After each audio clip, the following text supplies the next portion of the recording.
নমস্কার, আপনারা দেখছেন এনকেসিএন রিপোর্টার। এই মুহূর্তে আমি হিলন। নমস্কার, সঙ্গে আমি সমীহা। এবারে দেখে নিচ্ছি সংবাদ শিরোনাম। রমণী রোডে উচ্ছেদ জেলা প্রশাসনের। শ্রীভূমি জেলায় বিপুল পরিমাণে ইয়াবা ট্যাবলেট জব্দ। নিটের প্রশ্ন ফাঁস কাণ্ডে বিক্ষোভ কংগ্রেসের। উধারবন্দের পারিজাত রেস্টুরেন্ট সিল। শিলচরে দেহ ব্যবসার বিরুদ্ধে সরব যুব সমাজ। আইআইএফএল ফিনান্স কার্যালয়ের উদ্বোধন শ্রীভূমিতে।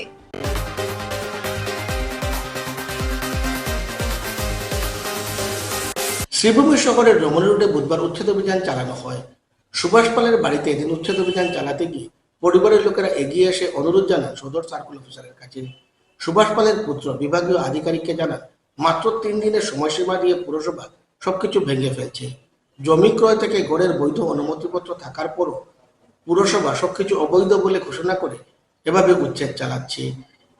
বৈধ জমি কিভাবে অবৈধ হলো সে প্রশ্ন তুলেন সুভাষ পালের পুত্র।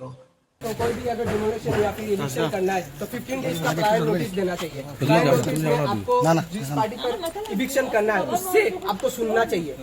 ऐसा कुछ नहीं हुआ। इस नोटिस में डायरेक्ट दिया है कि म्युनिसिपैलिटी मैं यहाँ पर लॉ एंड ऑर्डर मजिस्ट्रेट को नहीं दिया, ठीक है ना। आपको अगर कंसर्न अथॉरिटी से बात करनी है, कंसर्न अथॉरिटी तो ये सर हम लोग को नहीं दिया है। हम लोग को बात करने की ऐसा दिया 25 तारीख को इशू हुआ। म्युनिसिपैलिटी ने अगर दिया है वो हम लोग यहाँ पर लॉ एंड ऑर्डर करने के लिए आए हैं। मेरा काम ही है लॉ एंड ऑर्डर मेंटेन करना।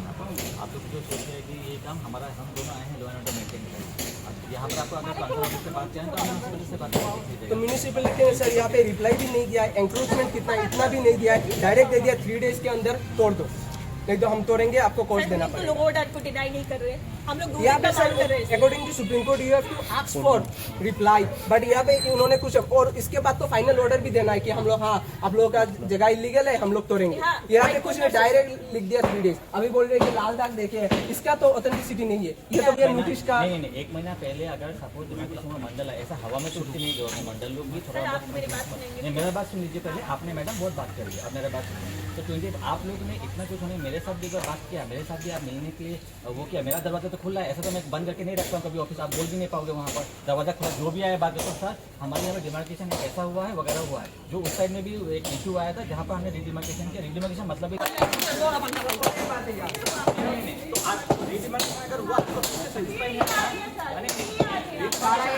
तो रोक किया आपके हिसाब से। तो आप लोग उस समय क्यों नहीं आए थे? यहाँ पे लाल दाग देखे गए, फिर तो हम लोग वेट कर रहे हैं नहीं आएगा। फिर हम लोगों को जब दाग किया तब बोला कि मतलब ऐसे ही दे रहे, अभी नोटिस आएगा।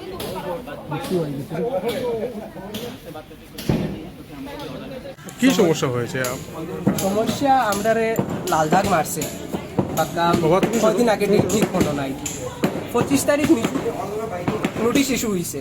25 তারিখ নোটিশ ইস্যু হয়েছে। আমি মারতে পারলাম না, আমি অসুস্থ হলে মারতে পারলাম না। 25 তারিখ ইস্যু হয়েছে, 26 তারিখ আমরা হ্যান্ড পাইছি। 27 তারিখ তারা আবার বাইক পোস্টে পাঠাইছেন মিউনিসিপ্যালিটি থেকে। ওর নোটিশ আছে, ও দেখেন নোটিশ বালা করিয়া দেখেন, ওটা পড়বা বালা করিয়া, বুঝছো? এরপরে কিতা হয়েছে, এই নোটিশের মধ্যে লেখা যে 3 দিনের মধ্যে জায়গা খালি করিয়া দিতায় বা একটু এনক্রোচমেন্ট হয়েছে, জায়গা খালি করিয়া দিতায়। তে আমরা যেন যেতাম অফিসও, এদিন পড়ি গেছে 4th স্যাটারডে আর সানডে, কিতা যেতাম আমরা 27 তারিখ আগে নোটিশ পাইছি। আমরা ভাবছি সোমবারে যাইব। আচ্ছা, তারপর কিতা হলো, এই নোটিশের মধ্যে লেখা যে 3 দিনের মধ্যে, মানে 25 তারিখ ইস্যু করছে তো 25, 26, 27-এর মধ্যে তোমরা ক্লিয়ার করি। আবার 26 তারিখও নোটিশ পাইছি। তোমরা 25 তারিখ ইস্যু করতে তোমরা 26 তারিখ দিলা। অর কিতা হয়েছে, আমরা এই জায়গা যে এটা পুরা বৈধ পাবে। আপনার কাছে দলিল, মিউনিসিপ্যালিটির ট্যাক্স, জল ট্যাক্স, সব সার্কুল অফিস, সবটা পারমিশন, সব কপি আছে, সবটা আছে। প্রথমে বৈধ আছিল 2019 থেকে আমরা থাকলাম, 2018 জায়গা কিনছি আমরা। কেনার পরে কিতা এটা বলে এখন অবৈধ হয়ে গেছে। তারা মার্কিং করে কিরকম জানেনি, ওদিক থেকে ফিতার রাস্তা থেকে টানলো, গৌগতি থেকে রাস্তা রমণী রোড থেকে মারলো, যেখানে মাঝখান পাইলো এটা বলে খাল। বুঝছেন? আর কোনো জায়গায় ম্যাপও দেখায় ট্রেন গিয়া আমরা 2 ঘর পার হইয়া গিয়া ট্রেন নাই। এই ঠিকঠাক বাঙ্গের আমি বুঝি না বৈধ। এখন তারা কাছে আমরা 2 দিন সময় চাইয়া, তারা এটাও পারতো না। অবৈধ জিনিস তারা বাংলা। আমরা যেন তাদের কাছে অ্যাপ্রোচ করতাম, এই সুযোগ নাই। 25 তারিখ দিছে, 26 তারিখ 4th স্যাটারডে আর সানডের মধ্যে আমরা কিতা অ্যাপ্রোচ করতাম। সোমবারে একদিকে বাবা রিটার্ন, আমি একদিকে মারাত্মক অসুস্থ। আমারে বাবাই দেখা নাই যে হায়দ্রাবাদ নিয়ে যেতে, ওরকম আমরা চেন্নাই বালা করিয়া করছে। মা একদিকে ছোট ভাই একটা ছোট ক্লাস 7-এ পড়ে। তারা এটাও কাকুতি মিনতি কিছু শুনতে রাজি না। তারা বাংলা কইছেন বাঙ্গিলি।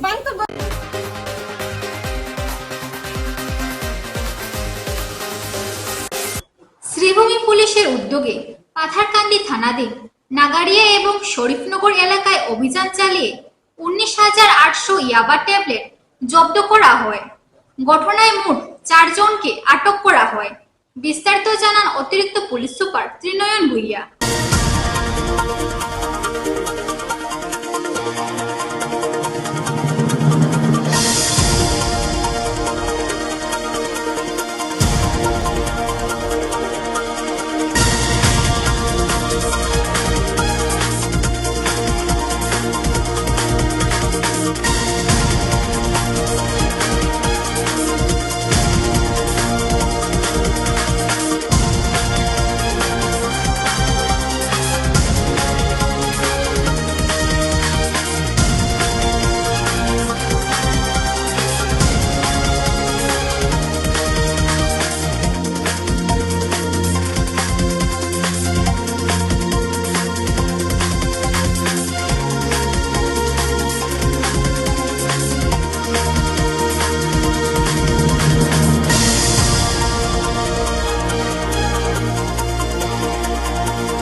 আমি দুজন সন্দেহজনক ব্যক্তি আছিলে আমাৰ তেওঁলোকক আমি গোপন খবৰ ভিত্তিত তেওঁলোকক আমি এপ্ৰিহেণ্ড কৰিলোঁ আৰু তেওঁলোকক সোধা পোছাৰ ভিত্তিত স্পট ইনফৰমেশ্যন আমি তেওঁলোকৰ পৰা টোটেল 9,800 সন্দেহজনক ইয়াৰ টেবলেটছ আমি উদ্ধাৰ কৰিবলৈ সক্ষম হ'লোঁ। আৰু এই দুজন ব্যক্তি ক্ৰমে আব্দুল হানান চৌধুৰী আৰু মুক্তাৰ হুছেইন দুইজনকে কৰায়ত্ব কৰা হৈছে। আৰু এই ক্ষেত্ৰত সব মিলাই পেলাই দুটা অভিযান মিলাই পেলাই টোটেল 19,800 ইয়াবা টেবলেট সন্দেহজনক আমি উদ্ধাৰ কৰিছোঁ, খবৰ কৰা হৈছে। আৰু লগতে 4জনকে ব্যক্তি দুজনকে 4জনকে ব্যক্তি আমি কৰায়ত্ব কৰিছোঁ। আৰু লগতে আৰু অধিক অনুসন্ধান চলি আছে, ক'ৰ পৰা আনিছে তেওঁলোকে ক'লৈ লৈ গৈ আছিলে, বেকৱাৰ্ড এণ্ড ফৰৱাৰ্ড কথাখিনি চলি আছে।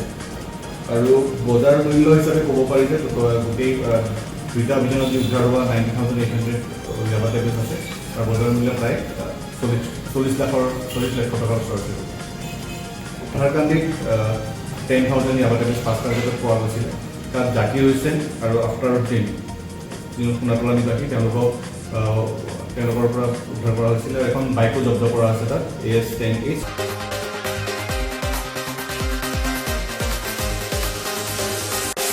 নিট সহ বিভিন্ন প্রতিযোগিতামূলক পরীক্ষার প্রশ্নপত্র ফাঁসের ঘটনায় সরব হয়েছে ছাত্র সংগঠন NSUI। এ মর্মে জেলা কংগ্রেস কার্যালয়ে নিজের প্রতিবাদ সাব্যস্ত করেন ছাত্র সংগঠনের কর্মকর্তারা। তাতে উপস্থিত ছিলেন জেলা কংগ্রেস সভাপতি সহ অন্যান্যরা। দুপুর 12টা থেকে 2টা পর্যন্ত বিক্ষোভ প্রদর্শন করা হয়।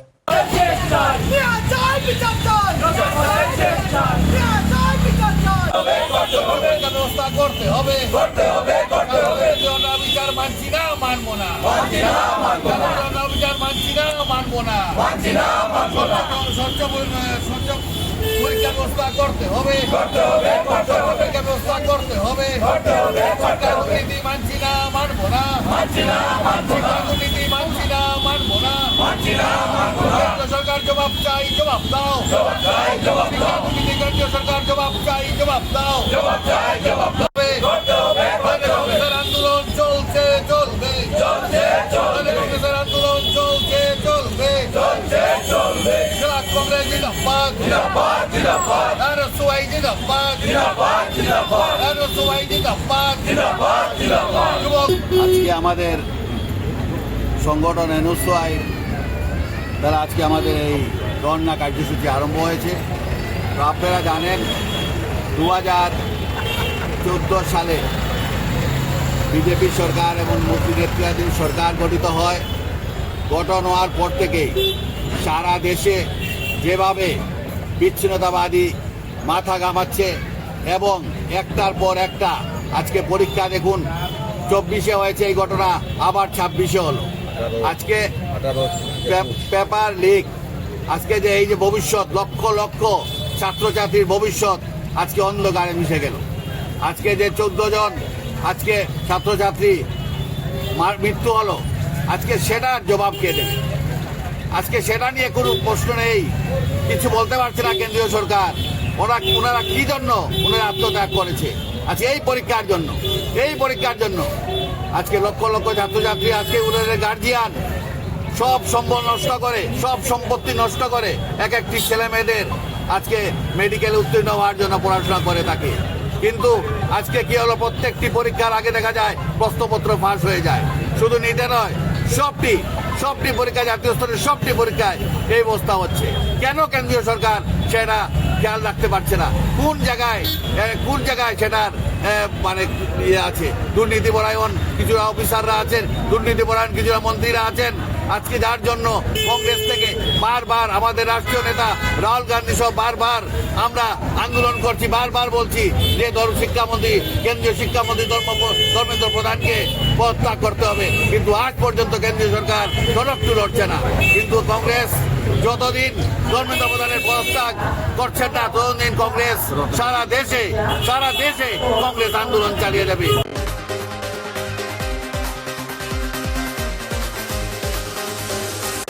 অবৈধ কার্যকলাপের অভিযোগে শিলচর হাফলং জাতীয় সড়কের পাশে বহু চর্চিত পারিজাত হোটেল অ্যান্ড রেস্টুরেন্টের লাইসেন্স বাতিল করেছে জেলা প্রশাসন।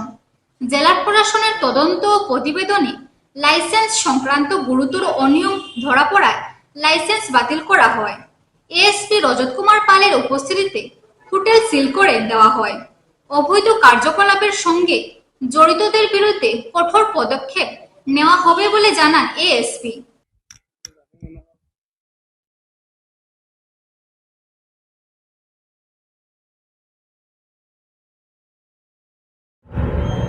जैसा कि आप सबको मालूम है कि पिछले कुछ दिनों में जैसे यहाँ घटना घटा था, एक माइनर विक्टिम को रिकवरी यहाँ से हुआ और साथ साथ में जो भी मॉरल एक्टिविटीज़ यहाँ चल रहे थे उसके रिगार्डिंग में जो हमने केस रजिस्टर किया है और जो इस होटल के जो ओनर है उसको डॉक्टर जेपी दास, उसको भी अरेस्ट कर लिया गया है। और इसके बाद हमने ये डिस्ट्रिक्ट कमिश्नर ऑफिस में हमने एक रिपोर्ट सबमिट किया और उस रिपोर्ट के चलते सराई एक्ट के अंतर्गत कार्रवाई करते हुए डिस्ट्रिक्ट कमिश्नर सर के ऑर्डर से आज ये होटल परमानेंटली सील कर दिया गया। अभी ये जयंती प्रसाद दास कहाँ पे? He is in currently in judicial custody.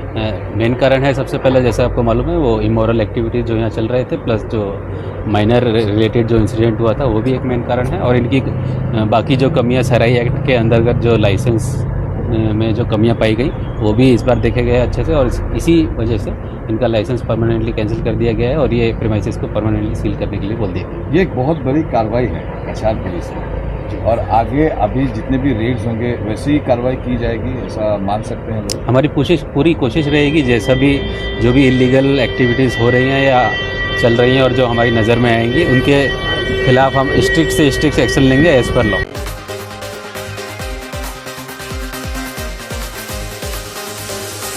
দেহ ব্যবসা, যৌনকর্ম, স্পা সহ অবৈধ কার্যকলাপের বিরুদ্ধে ব্যবস্থা নেবার দাবিতে কাছাড়ের জেলা আয়ুক্তের কাছে স্মারকপত্র দেওয়া হয়েছে শিলচরের সচেতন যুব সমাজের পক্ষ থেকে। বলা হয়েছে গত কয়েক মাস ধরে শিলচর শহর সংলগ্ন এলাকায় অর্থের বিনিময়ে যৌনকর্ম ইত্যাদির মতো অবৈধ কার্যকলাপগুলো রীতিমতো বৃদ্ধি পেয়েছে। এছাড়া নির্দিষ্ট কিছু জায়গায় অবৈধ কার্যকলাপ চলার তথ্য জেলা আয়ুক্তকে প্রদান করা হয়। সব অভিযুক্তদের বিরুদ্ধে কঠোর পদক্ষেপ নেওয়ার দাবিও জানানো হয়।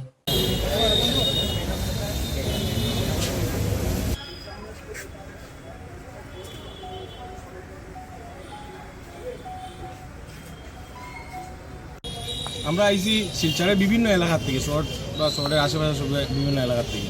আপনারা সবাই জানা আছেন, অবগত আছেন যে শিলচরে গত কয়েকদিন থেকে প্রশাসনের তৎপরতায় বিভিন্ন অসামাজিক কার্যকলাপ, বিশেষ করে দেহ ব্যবসাটা বন্ধর একটা প্রক্রিয়া চালু হয়েছে। এটা জোরদার হয়েছে, এটা আমরা একটা প্রশংসনীয় ব্যাপার। একটা প্রশাসনকে আমরা প্রশংসা মেমোরেন্ডাম দেওয়াতেইছি। তার সাথে মানে আগামীতে আমরা সবসময় দেখি যে অনেক কিছু বন্ধ হয়ে যায়, বন্ধ হওয়ার পরে আবার কী হয় 6 মাস 1 বছর পরে গেলে এগুলো আবার গজিয়ে ওঠে। প্রশাসন যেন এই ব্যাপারে আর কি এই জিনিসটা আর একবার আগামীতে মাথা আর গজে ওঠেন আর কি, পুরো একদম বন্ধ হয়ে যেত, যেরকম চালু হয়েছে এরকমই থাকতো। আর নাগরিক যারা আছে শিলচরের নাগরিক যারা আছেন তারাও একটু তৎপর থাকতো, যেরকম যে একটু লজ্জায় মানুষে মারছে না, এর লেগে প্রথম একটা, এরপরে 2টা 3টা করতে আজকে 15-20টা হয়ে গেছে গিয়া এরকম স্পা। তারপর অলিতে গলিতে মানুষের বাসাতে লুকাইয়া আর এরকম মানুষের পাড়া প্রতিবেশীরা লজ্জা করে ডরাইয়া মারছে না। তো আজকে মাতের সবাই সামনে আর তো আমরা একটা যে বরাকবিলিটা, এটা একটা সাংস্কৃতিক এবং কালচারাল একটা আমরা রক্ষণশীল সমাজ, আমরা এত খুল্লুমখুল্লা সমাজ না, বেঙ্গলোর বা মহারাষ্ট্র মুম্বাইয়ের মতো হাইটেক সিটির মতন আমরা মানুষ না, আমরা রক্ষণশীল সমাজ। তো আমরা এই জায়গায় 11 জন ভাষা শহীদ হয়েছি, তো আমরা একটা আলাদা একটা কালচার আছে, এই কালচার থাইল্যান্ডের কালচার আমরা এখানে মানে আমরা প্রমোট করতে দিতাম না আর কি। তো আমরা একটা সবারই মতামত এটা, আর প্রত্যেকটা নাগরিকেরও কর্তব্য এটা। বিশেষ করে আমি যতটা আমরা সাংস্কৃতিক অর্গানাইজেশন আছে তারাও আমরা ডাকি, আহ্বান জানাই যে আপনারা এইটার বিরুদ্ধে যদি আগামীতে কোনো জায়গায় দেখুন তো প্রতিবাদে নামবা, আর এটা মানে প্রশাসনকে অবগত করা নিয়েও এটা আমরা দায়িত্ব, যেটা বন্ধ হইতো এটাই আমরা কাম্য আর কি, মানে আগামীতে এটা পুরো শেষ হইতো আর কি। আর এই বিশেষ একটা এটার সাথে ড্রাগসটা মানে কি শেষ হইতো চূড়ান্তভাবে। আমরা সবের সচরাচর নজরে আসে না, সেইটার জন্য যাতে আমাদের মানে এটা তো পুলিশ প্রশাসন কতটুকু পারবে এটা জানি না, কিন্তু আমাদের সচেতন নাগরিকরা যদি এটা চায় নিশ্চয়ই এটা পারবে। আর অলিতে গলিতে এটা কিন্তু খুব বেশি ডেঞ্জারাস, তাই আমি সবাই সচেতন নাগরিকরা যাতে এই ব্যাপারে এগিয়ে আসেন, ভয় না করে, তাহলে আমরা নিশ্চয়ই সমাজটা আবার শুধরে যাবে এবং আমরা সেই সংস্কৃতিতে বাঁচতে পারবো। আপনারা না, আমরা এখনো জানাইনি, আমরা এখন বেরিয়েছি, আমরা নিশ্চয়ই ওনাদের অবগত করাবো। আমরা একটা জিনিস, আমরা উদারবন্দের যে এমএলএ যে এই ব্যাপারে তাই না পারিজাত হোটেলের ব্যাপারে তাই না একটু তৎপর আসলা, যেটা আর কি পারিজাতে অ্যাকশন হয়েছে, একটা জবরদস্ত অ্যাকশন হয়েছে। যতটুকু শুনছি যে তাইও একটু মানে ফোনে কথা করছিল ও উপরের লেভেলে, ওইটার সাথে আমরা ওনাকে অনেক ধন্যবাদ জানাই, উদারবন্দের এমএলএ রাশিদ গোয়ালা সাহেব। সব দাঁড়াই যাম সিরে।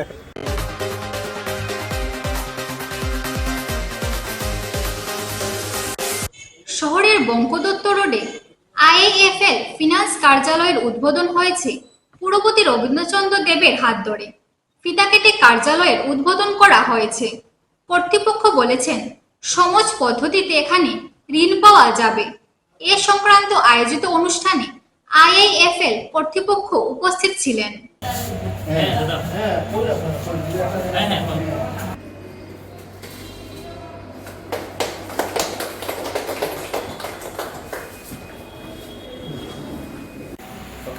রেডি? আমার ক্যামেরার দিকে দেখো, স্মাইল। আইআইএফ গোল্ড লোনের একটা নতুন অফিস উদ্বোধন হয়েছে অল্পক্ষণ আগে। আমাকে গতকাল গিয়ে আমার বিশ্বজিৎ দাস মহাশয় আমাকে গিয়ে নিমন্ত্রণ করেছিলেন। আমি আসতে অল্প দেরি করে ফেলেছি, অন্য একটা কাজে ফেসেছিলাম। তো আমি আনন্দিত যে আজকে এই যে আইএফএফ লোন যেটা অফিস এটা উদ্বোধন হলো, এটারই একটি ব্রাঞ্চ আছে পুরাতন স্টেশন রোডে। তো এটার একটা সবচেয়ে বড় বিশেষত্ব হলো কি, এখানে লোন শুনলেই মানুষ আজকালকে একটু ভয় পায় কি রেট অফ ইন্টারেস্টটা কী হবে, অনেক জায়গায় পার্সেন্টেজ বাড়িয়ে ধরে।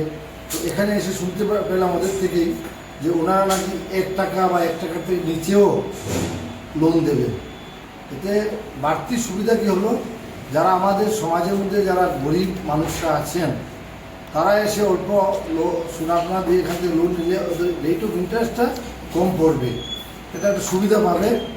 আর ওনাদের এই অফিসটা রিজার্ভ ব্যাংকের আন্ডারে রেজিস্টার্ড অফিস, সুতরাং এখানে কোনো ধরনের কোনো হেরফের হওয়ার মতন কোনো চিন্তাধারা নেই। ভালো একটা সংস্থান, এটা আমি ওদের কাছ থেকে জেনে বুঝতে পেরেছি এবং ওদের তো আমি আবেদন রেখেছি ওনারা যেন ওনাদের ভালো এফোর্টটা পাবলিককে দেন এবং বিশ্বাসের সহিত যাতে কাজ চালিয়ে যান আগামী দিন। আর ঈশ্বরের কাছে ওনাদের এই প্রতিষ্ঠানের উত্তরোত্তর সুবৃদ্ধির কামনা করি এবং ওনারা যারা এখানে কর্মরত অবস্থায় আছেন সবাই ভালো থাকুক, সুস্থ থাকুক।